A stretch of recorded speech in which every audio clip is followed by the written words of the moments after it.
Namaste.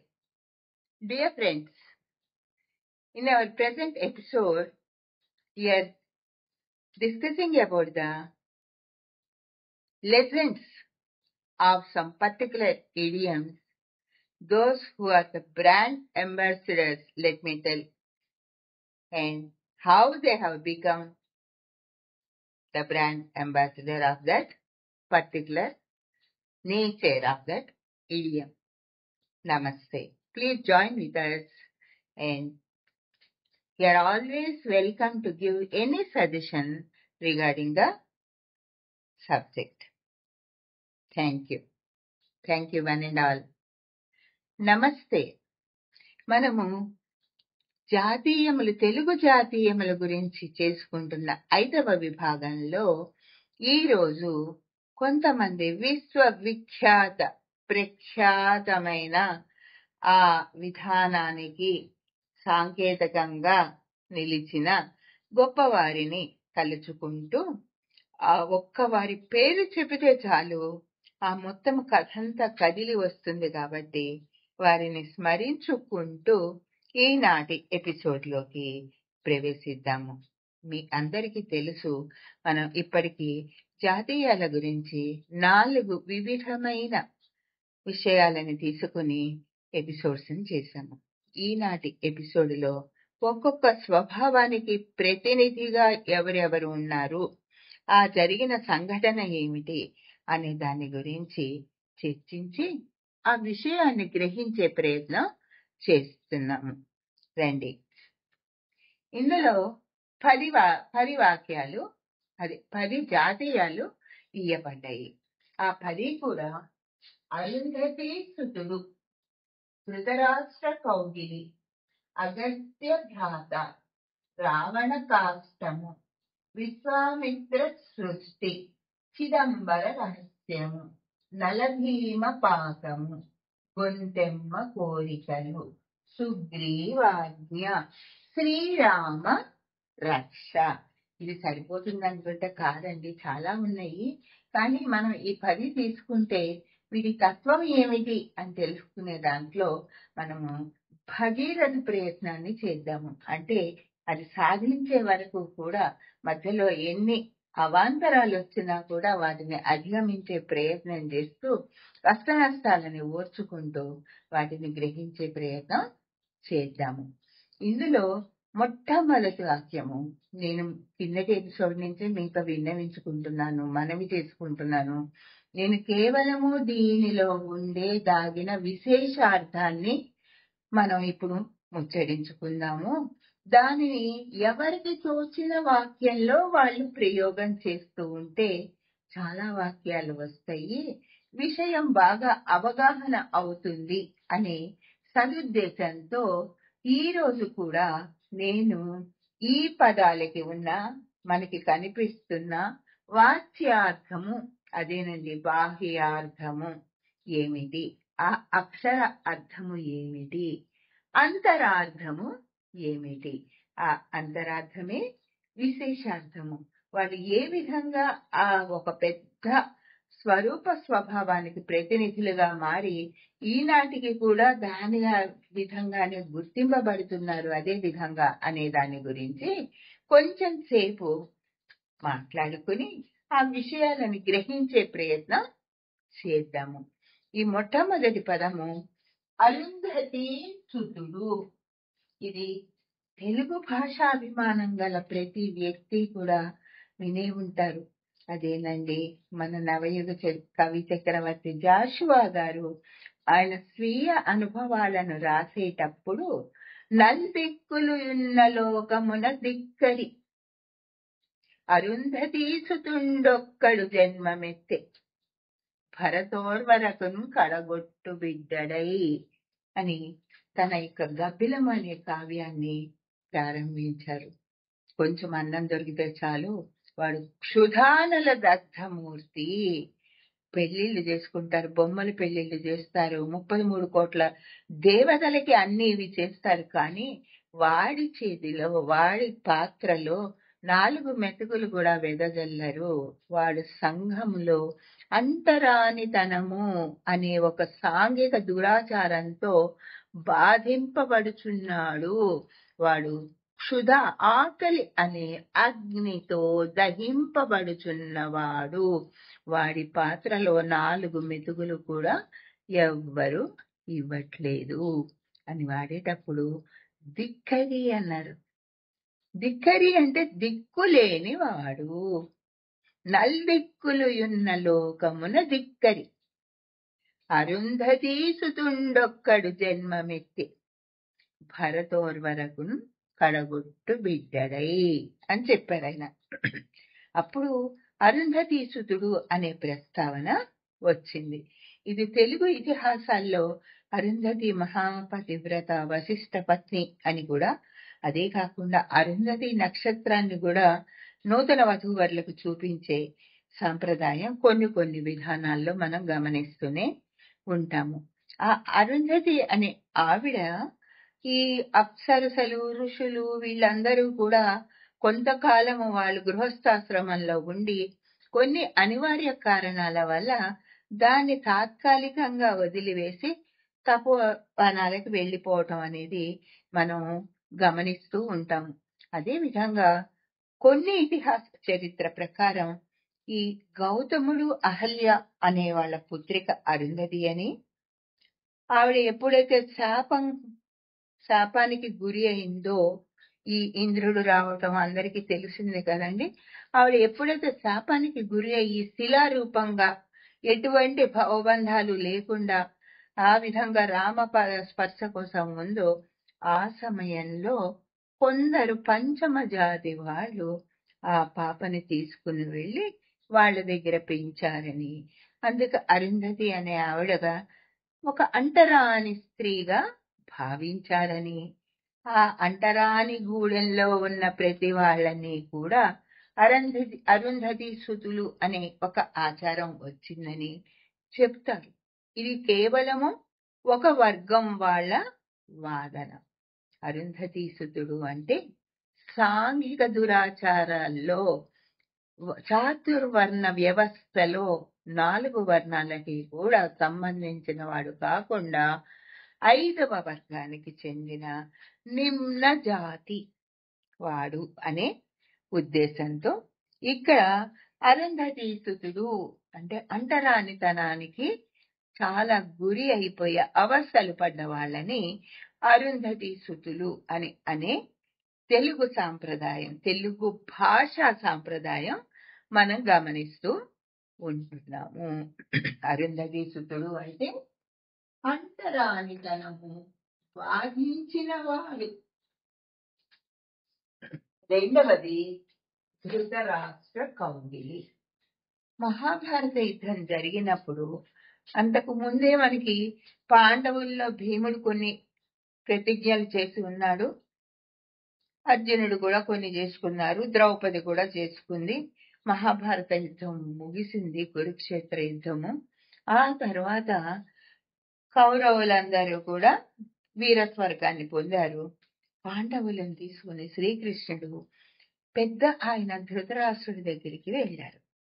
వెళ్ళినప్పుడు ధృతరాష్ట్రుడు మనసులో ఇంత పుత్ర శోకం ఉంది, విచారం ఉంది, పాండవుల మీద కోపం ఉంది, వాళ్ళని చంపేయాలన్నంత కసిగా ఉన్నాడు. అయినా కూడా ప్రేమని నటిస్తూ ఏ భీముడు వల్ల తన దుర్యోధనుడు ఈ విధంగా అయ్యాడో, ఏ భీముడు వల్ల దుశ్శాసనుడు ఈ విధంగా అయ్యాడో, వాళ్ళు ప్రతిజ్ఞాపాలన అని తనకి పుత్రశోకం మిగిల్చారు కనుక ఈయన కూడా వెంటనే కౌగలించుకుంటాను అని మాయమాటలు చెప్పి భీముణ్ణి తన కౌగిలిలో నలిపివేసి చంపేయాలని భావించాడు.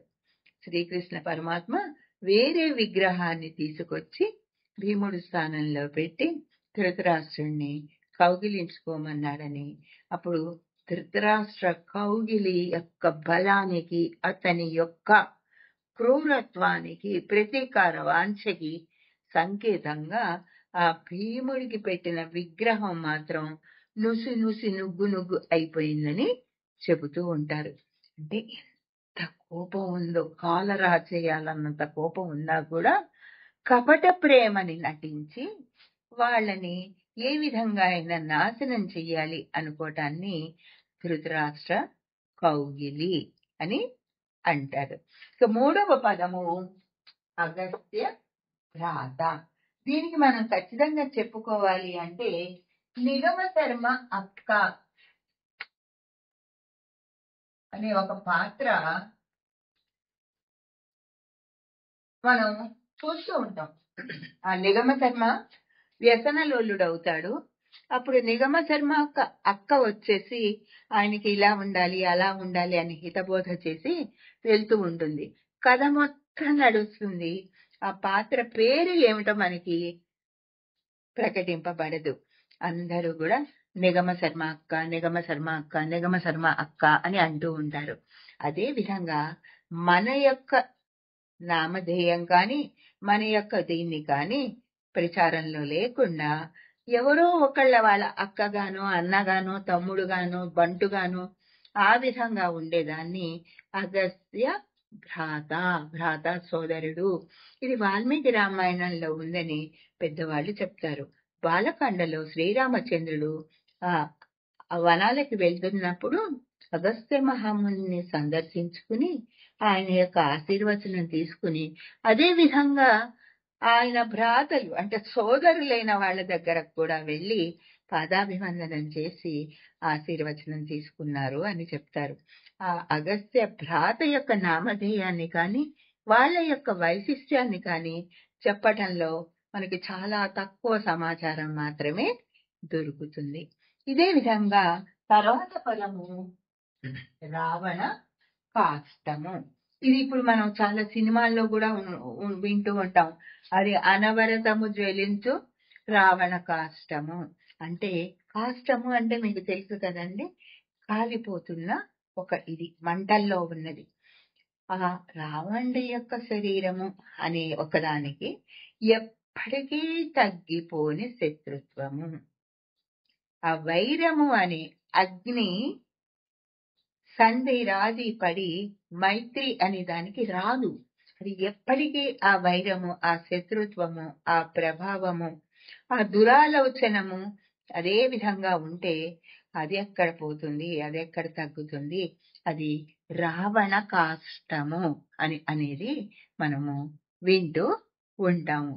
అంటే ఇప్పటి వరకు ఒకసారి చూసుకుంటే కనుక ఈయనేమో అంటరానితనానికి అంబాసిడర్ రాయబారి, ఈయనేమో ధృతరాష్ట్రుడేమో కపట ప్రేమకి సంకేతంగా ఉంటున్నాడు. అగస్త్య భ్రాతగా అగస్త్యుడు కూడా తన పేరును ఉపయోగించుకుని వేరే వాళ్ళ గురించి చెప్పే విధానంలో తాను ప్రధాన పాత్రగా ఉంటున్నారు. రావణులు కూడా ఒక ఆరని మండలి శత్రుత్వానికి ప్రతీకగా ఉన్నారు. దాని తర్వాత విశ్వామిత్ర సృష్టి. ఇది కూడా మనం చూస్తూనే ఉంటాం. శ్రీశంకు మహారాజు ఈయనకి స్వర్గం కావాలి, బొందితో స్వర్గానికి వెళ్ళాలి అన్నప్పుడు అది సాధ్యం కాదు అన్న ఈయన ఏం చేస్తాడు? తన యొక్క తపోశక్తితో అటు స్వర్గము కాదు, ఇటు భూమి కూడా కాదు, ఆ మధ్యలో కృత్రిమంగా ఒక స్వర్గాన్ని నిర్మిస్తారు. ఆ త్రిశంకు స్వర్గాన్ని విశ్వామిత్ర సృష్టి అని కూడా అంటారు. ఏదైతే సహజంగా ఉండదో, ఏదైతే తాత్కాలికంగా కొంతమంది యొక్క భావావేశాల వల్ల నిర్మింపబడుతుందో దానిని విశ్వామిత్ర సృష్టి అంటే అది సహజమైన ప్రకృతి మనకి అందించిన సృష్టి కానిది, తాత్కాలికమైనది, దాని అంత స్వభావ సిద్ధమైనది కాదు అని చెప్పటానికి విశ్వామిత్ర సృష్టి అనే పదాన్ని మనము వింటూ ఉంటాము. దాని తర్వాతది చిదంబర రహస్యం. అందరూ మహానుభావులండి. దీన్ని ఒక భాషలో చెప్పాలంటే ఇట్స్ ఏ ఓపెన్ సీక్రెట్. అంటే ఏంటి? మనం తీసుకెళ్తారట, నేను వెళ్ళి చూడలేదండి, నేను వినటం మాత్రమే. అక్కడ ఏమీ ఉండదు, అదిగోండి చూడండి అంటారట. అంటే మనకి కనిపిస్తూ ఉంటున్నది చిత్, ప్రకాశంతో కూడిన అంబరము, ఆకాశము. కానీ అందులో ఒక పవిత్రత ఉంది, అందులో ఒక మహాత్మ్యం ఉంది, అందులో ఒక దైవత్వం ఉంది. ఆ దైవత్వాన్ని గుర్తించండి అన్నా కూడా గుర్తించనీయనంత మహిమ కలది. అదే చిదంబర రహస్యము. అంటే అందరికి తెలుసుకునే అవకాశం కూడా ఉంది, కానీ తెలుసుకోలేరు. అదే విధంగా తర్వాత పదము నలభీమ పాకం. మన పాండవుల యొక్క అజ్ఞాతవాసంలో విరాట్ మహారాజు కొలువులో భీముడు వంటవానిగా ఉండి, వలలుడు అనే పేరుతో వంటవాడుగా ఉండి అద్భుతమైన వంటలని అందించారని వింటాము. అదేవిధంగా నలమహారాజు కూడా కొన్ని అవాంతర పరిస్థితుల వల్ల తన పాకశాస్త్ర నైపుణ్యాన్ని అందరికీ అందించాడు అని కూడా వింటూ ఉంటాము. దాని తర్వాత ఉన్నది గొంతెమ్మ కోరికలు. కుంతి, పృథ్వీ, ఆవిడ పృథ మహారాజు, పృథ అని కూడా అంటారు, కుంతి అని కూడా, కుంతి అని కూడా అంటారు. అది మామూలు వ్యావహారిక తెలుగులోకి వచ్చినప్పటికీ గొంతి అని కూడా అంటారు అని విన్నాను. ఆ గొంతి అనే దానికి స్త్రీని గౌరవించే రూపంలో అమ్మ అనేది చేర్చి గొంతెమ్మ అంటారు అని. కుంతీదేవి యొక్క కోరికలు గొంతెమ్మ కోరికలు అంటే అస్సలు తీరటానికి ఏ మాత్రము కూడా అవకాశము లేని దుర్లభమైనవి, అసాధ్యమైనవి అటువంటి కోరికలను గొంతెమ్మ కోరికలు అని అంటారు. ఆవిడ కోరిక ఏం కోరింది? మహాభారత యుద్ధంలో నేను కన్యగా ఉన్నప్పుడు సూర్యప్రసాదంగా నాకు జన్మించిన కర్ణుడు ఒకవైపు, ఇంద్రప్రసాదంగా నేను సంసార సాగరంలో దిగిన తర్వాత నా భర్త అనుమతి తీసుకుని ఇంద్రుని ద్వారా పొందిన అర్జునుడు ఒకవైపు హోరాహోరీ యుద్ధం చేస్తారన్న విషయం నాకు తెలిసింది కృష్ణ. కానీ నాదొక కోరిక ఉంది, యుద్ధం జరగటం అనివార్యం, తప్పనిసరి అయినా కూడా నా ఇద్దరు కొడుకులు కూడా వీరస్వర్గం పొందకూడదు, ఇద్దరూ జీవించి ఉండాలి, అటువంటి నాకు వరాన్ని ఇయ్యి అని ఆవిడ శ్రీకృష్ణ పరమాత్మని అడిగిందని. అది అసాధ్యమమ్మా, ఒక వర్గం వాళ్ళు ఇంకో వర్గం వాళ్ళని జయించినప్పుడు, యుద్ధానికి వెళ్ళినప్పుడు విజయమో వీరస్వర్గము ఏదో ఒకటే లభిస్తుంది, కానీ రెండు లభించవు అని తల్లికి నచ్చజెప్పారని కృష్ణ పరమాత్మ మనం వింటూ ఉంటాము. దానిని ఏది అయితే అసాధ్యమో అటువంటి కోరికలని గొంతెమ్మ కోరికలు అని అంటూ ఉంటారు. దాని తర్వాత వచ్చిన జాతీయము సుగ్రీవాజ్ఞ. ఇది కూడా చాలా ముఖ్యమైనదండి.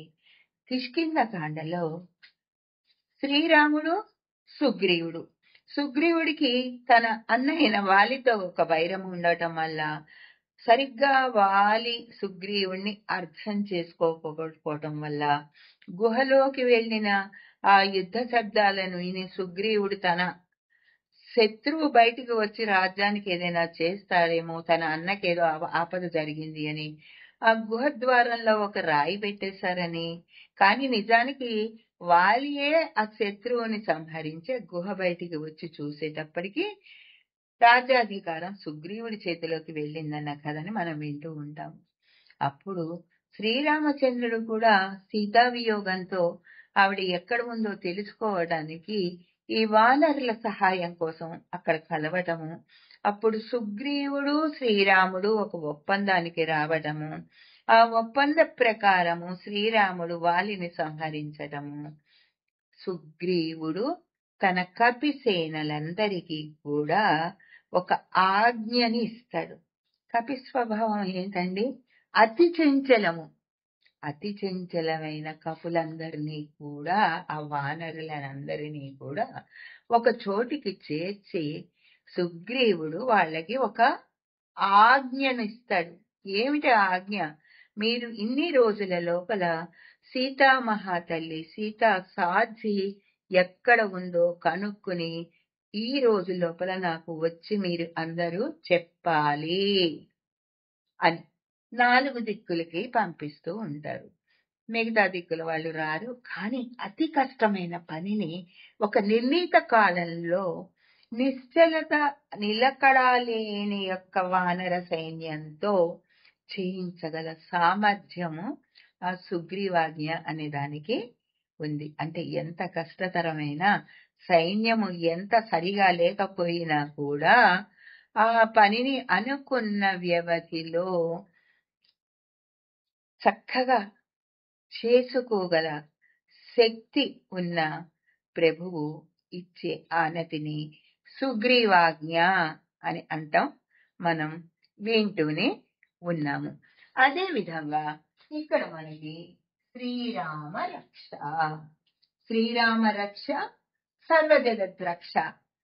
దీనికి కూడా ఒక కారణం ఉంది. అయోధ్య నగరం యుద్ధములు జరగని నగరం. చాలా మంది పొరపాటున యోధులు లేని నగరము అనుకుంటారు. కాదండి, రఘువంశ మహారాజులు, ఇక్ష్వాకు వంశ మహారాజులు, సూర్యవంశ మహారాజులు చాలా గొప్పవాళ్ళు. సూర్యుడు ఆరాధ్య దైవము, బల పరాక్రమవంతులు, శౌర్యోపేతులు. కానీ కూడా వాళ్ళ సామ్రాజ్యంలో ప్రజల్లో కానీ ఇతర పొరుగు రాజ్యాల వల్ల కానీ ఎప్పుడూ కూడా యుద్ధము అనేది జరగలేదు. సస్యశ్యామలంగా ఉంది, శాంతి భద్రతలతో ఉంది. కాబట్టి మనం ఏమంటామండి? శ్రీరామ రక్ష, సర్వజగత్ రక్ష. చాలా మందికి ఒక అలవాటు కూడా ఉంటుంది. చిన్నపిల్లలకి స్నానం చేయించి పూర్తయిపోగానే వాళ్ళ చుట్టూ ఇట్లా తిప్పి శ్రీరామ రక్ష, సర్వజగత్ రక్ష అని ఒక రక్షను పెడతారు. అది శ్రీరామచంద్రుడు రామరాజ్యానికి సంకేతంగా, చక్కటి పరిపాలనకి సంకేతంగా మనకి ఈనాటికే కాదండి, ఆ చంద్ర తారకము కూడా ఆయన కీర్తింపబడతాడు. ఈ విధంగా ఈ జాతీయాలు వాటికి ఒక వ్యక్తిని, తమ వాటన్నిటికీ కలిపి ఒక వ్యక్తిని ఇస్తే రెప్లికా పెట్టేసి ఒక పెద్ద వ్యవస్థ, ఒక గుణము, ఒక కథ, ఒక సంఘటన, ఒక ఇతిహాసము, వాటన్నిటికీ బదులుగా ఈ ఒక వ్యక్తి యొక్క రెండు పదాలు మనం గమనిస్తే జాతీయాలు ఎన్నో విషయాలను మనకి చెప్తున్నాయి. ముందులాగానే మంచి గుణాలు ఏవి, మార్చుకోవాల్సిన గుణాలు ఏవి కూడా తెలియజేస్తున్నాయి.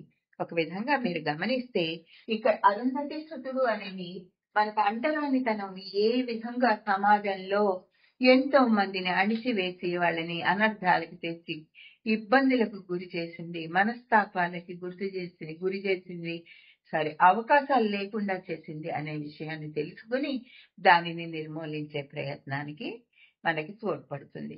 అదేవిధంగా ధృతరాష్ట్ర కౌగిలి కూడా ఏవైనా రాజ్య సంపాదన కాని, పుత్ర వ్యామోహం కాని, యుక్తాయుక్త విచక్షణను మరిచి ఎటువంటి అనర్థాన్ని చేయడానికైనా అది కూడా మంచితనము అనే ముసుగులో చేయటం అనేది ఎంతటి తప్పో, ఎవరు చేయకూడదు అనే దానికి మనకి సంకేతంగా నిలుస్తుంది. మూడవదైన అగస్త్య భ్రాత కూడా చాలా మంది ఈ సంఘంలో ఆనాటి నుంచి నేటి వరకు కూడా ఫలాని వాళ్ళ అన్నయ్య, ఫలాని వాళ్ళ అబ్బాయి, ఫలాని వాళ్ళ అల్లుడు, ఫలాని వాళ్ళ కొడుకు, ఈ విధంగా అంటే ఏదో అంటారండి, పెద్ద చెట్టు కింద చిన్న చెట్టు ఎదగలేదు అని. అదే విధంగా వీళ్ళు ఎంతసేపు వాళ్ళ యొక్క రిఫరెన్స్ ఇచ్చి చెప్పబడతారే కానీ వీళ్ళకి ఒక సొంత పరపతి అనేది కనిపించకుండా ఉంటుంది. తర్వాత ఉండే దాంట్లో విశ్వామిత్ర సృష్టి కూడా ఎంత తపోధనులైనా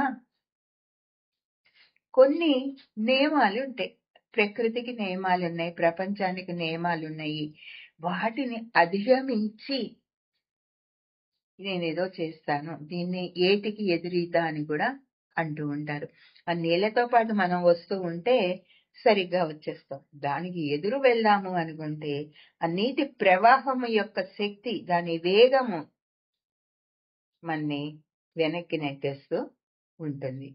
ఆ విధంగా చెయ్యకూడదు అని చెప్పడానికి మనకి తెలుస్తుంది. అదేవిధంగా చిదంబర రహస్యం కూడా మనం ఇంకొంచెం గమనిస్తే మనకి తెలుస్తూ ఉంటుంది. అది మనకి అవసరం లేదనుకోండి, దాన్ని వదిలేసేసుకోవచ్చు. మన పని మనం చేసుకోవచ్చు. ఏదో గమనించాలి, ఏదో చేయాలి, ఎవరికీ తెలియాలి, నాకే తెలియాలి అని ఒక వాదన అయితే, ఇంకొకటి ప్రకృతి మొత్తం నిండి ఉన్నది చిత్. ఇక్కడ అంబరము అంటే ఒక వస్త్రము కింద తీసుకున్నాం అనుకోండి, పట్టు పీతాంబరాలు అంటూ ఉంటారు. అంబరము అనే దానికి వస్త్రము అని కూడా ఉంది. ఆ వస్త్రము కనుక మనం తీసుకుంటే ఆ పదాన్ని, ఈ ప్రకృతి మొత్తాన్ని ఆ పరమాత్మ అనే omni presence and omni existence of the super natural force, ఆ విధంగా ఈ ప్రకాశించే ఈ చెట్లు, పుట్ల, కొండలు అన్నీ కూడా పరమాత్మ యొక్క ప్రకటనమే అని తెలుసుకోగలగటం కూడా చిదంబర రహస్యం. ఆయన నీ ఎదురుగుండానే ఉన్నాడు, నీ ఎదురుగుండా ఉన్న వాళ్ళలో ఉన్నాడు, నీ ఎదురింటి చెట్టులో ఉన్నాడు, నీ ఇంట్లో ఉన్న జలంలో ఉన్నాడు, నువ్వు వంట చేసుకుంటున్న అగ్నిలో ఉన్నాడు. అంతదాకా ఎందుకండి, నీలోనే ఉన్నాడు. ఆ విషయాన్ని కనుక నువ్వు గ్రహిస్తే అంతా కూడా బ్రహ్మమయంగా కనిపిస్తుంది. ఆ బ్రహ్మమయంగా ఉన్నది అనే విషయాన్ని తెలుసుకోగలగటమే, తనను తాను ఆత్మ సాక్షాత్కారం చేసుకోగలగటమే చిదంబర రహస్యాన్ని తెలుసుకోగలగటము. తర్వాత ఉన్న పదము నలభీమ పాకం. ఏ పరిస్థితుల్లో మనం ఏ విధంగా ఉండాలి, అనువుగా ఉండాలి, ఎటువంటి విధానాన్నైనా స్వీకరించటానికి మనము సిద్ధపడాలి అనే విషయాన్ని మనకి తెలియజేస్తున్నాయి. ఇంకొక కింద ఉన్నది సుగ్రీవ గొంతెమ్మ కోరికలు. ఏవైతే సాధ్యమో, ఏవైతే సామాన్యమో, ఏవైతే కరకి అర్హత ఉందో వాటిని పొందటానికి, అటువంటి వాటిని యుక్తాయుక్త విచక్షణతో కోరుకోవాలి. ఆ మార్గంలో వాటిని సాధించుకోవటానికి మనము ముందుకు జరగాలి, ముందుకు సాగాలి. దాని తర్వాత వచ్చినది సుగ్రీవాజ్ఞ. అంటే ఛాలెంజింగ్ గా ఉంటుందండి, మాకు చాలా ఇష్టం. అంత సిద్ధంగా ఉంటే మనం చేసేది ఏముంది? ఏదైనా మన దగ్గర లేని దాన్ని సమకూర్చుకుని, సరిగ్గా ప్రవర్తన లేని వాళ్ళని మలచుకుని, వాళ్ళల్లో ఉండే శక్తి, ప్రతి వ్యక్తిలో, ప్రతి దాంట్లో ఒక పాజిటివ్ ఎనర్జీ ఉంటుంది, ఒక నెగ్లెక్టెడ్ ఎనర్జీ కూడా ఉంటుంది. ఆ నెగ్లెక్టెడ్ ఎనర్జీ ఏదో గ్రహించి మలచుకుని దాన్ని మనం సాధించగలగటం, అది సుగ్రీవుడికి మాత్రమే సాధ్యమైంది. కాబట్టి సుగ్రీవ ఆజ్ఞ, ఒక పనిని పురమాయించేటప్పుడు ఎవరికి పురమాయిస్తున్నాము, వాళ్ళ యొక్క శక్తి సామర్థ్యాలు ఏమిటి అనేది లెక్క పెట్టుకుని, లెక్కించుకుని, దానికి తగ్గట్టుగా వాళ్ళకి ఉత్సాహాన్ని కలిగిస్తూ, ఒక ఆ తర్వాత చేద్దాంలే, ఇవాళ కాదులే, ఎప్పుడైనా చేయొచ్చులే, ఎక్కడైనా చెప్పచ్చులే అని దాన్ని కనుక రానియకుండా ఏ విధంగా సమర్థవంతంగా పనిని చేయించుకోగలగాలి అని చెప్పేదానికి సుగ్రీవాజ్ఞ అనే పదం జాతీయం మనకి సూచిస్తూనే ఉంది. అదేవిధంగా శ్రీరామ రక్ష అనేది కూడా మనకి అదే తెలియజేస్తుంది. ఈ విధంగా మనకి చాలా ఉన్నాయండి. ఏదైనా ఒక మనిషి, ఒక వ్యక్తి గురించి, ఎప్పటికీ చిరస్థాయిగా ఉండే వ్యక్తి గురించి, ఒక జాతీయాన్ని మనం వాడుతూనే ఉంటే దాని వెనక ఆ వ్యక్తి యొక్క స్వభావము, లేకపోతే జరిగిన సంఘటన, లేకపోతే మార్చుకోవాల్సిన విధానము ఏదో ఒకటి ఉంటూనే ఉంటుంది అని మన తెలుగు భాష చెప్పకనే చెబుతూ ఉంటుంది. నేను ఇప్పటికి సెలవు తీసుకుంటానండి. ప్రతి ఎపిసోడు కొంచెమే చేద్దాము, తక్కువ సమయం తీసుకుందాము అనుకుంటూ 10 పదాలు తీసుకునేటప్పటికి వాటి గురించి వివరించేటప్పటికి కొంచెం ఎక్కువ సమయం తీసుకుంటున్నాను. నన్ను మన్నించండి ఇంత పెద్ద పెద్ద వీడియోలు చేస్తున్నందుకు. ఇక నుంచైనా కొంచెం సంక్షిప్తంగా చేయడానికి ప్రయత్నిస్తానని మనవి చేస్తూ ఇప్పటికి సెలవు తీసుకుంటాను. నమస్తే.